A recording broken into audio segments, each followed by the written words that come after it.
this amount of time there. But the time to try to make a transition, should you choose to do it, in our view, is now, not later, because it won't stay the same. It will not stay the same. The industry will change, requirements will change. Large organizations, large booking agents sometimes make you take a variety of different acts.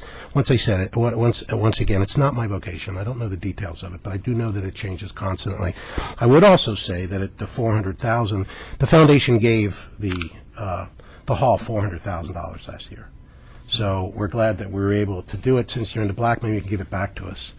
But I'd like to get it back. We'd like to make it larger and larger, actually. The last 3 years, I think we've been able to give $400,000, and we hope we can expand that.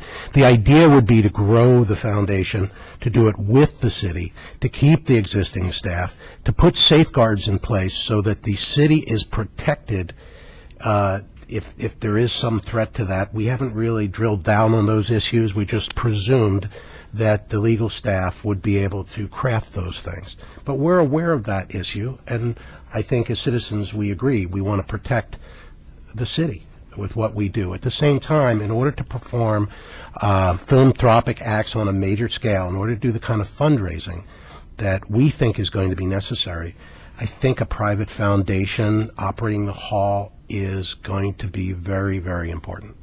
So whereas we may be breaking even today and maybe even next year, that could easily go the other way. But we're not breaking even if you're giving us the $400,000. But that's what we do. I understand that. I understand what you're saying there, sir.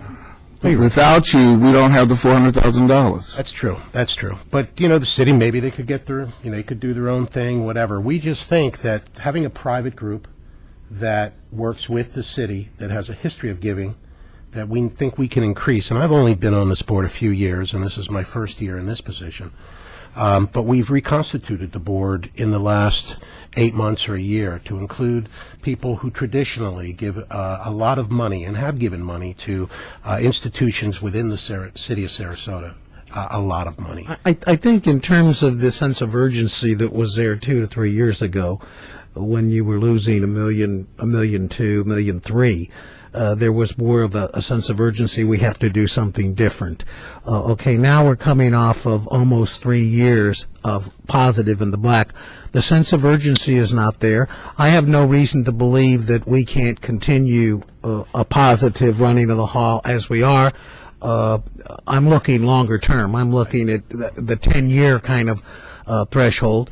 There's other models too. In other words, philanthropy is a key part of this. Now, whether or not this is the only model, I don't know. And I think again, the key to the success of this alternative is the ability of the foundation to raise substantial amounts of money.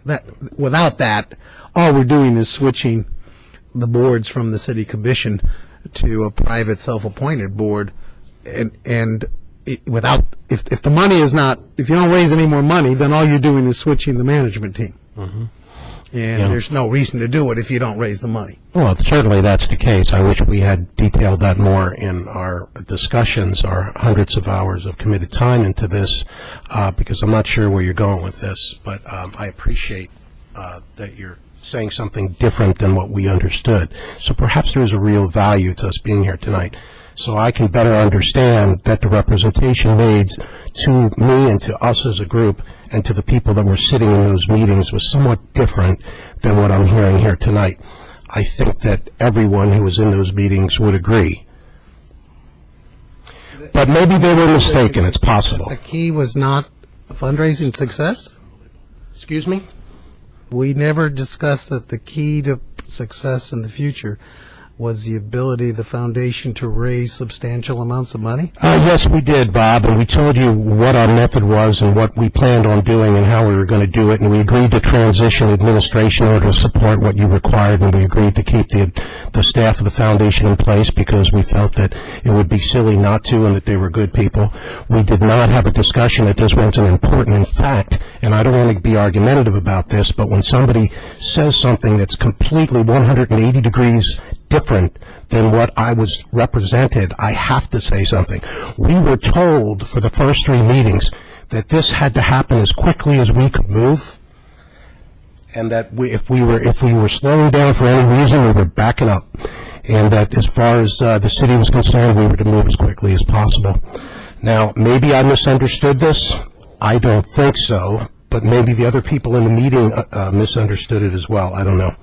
But there are other executive board meetings, people in the room, and once again, I'm sorry, I didn't think it would come to this, but I'm a little concerned about the fact that we spent so much time and money supporting the hall in this context. It really concerns me. It really concerns me, and you know that I'm serious about that, and you know what occurred in those meetings.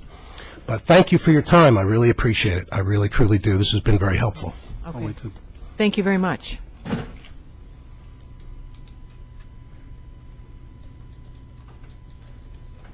Do we need some discussion on how direction we need to go? I'd like to see some direction. I think the staff would like to see some direction. Commissioner Snyder?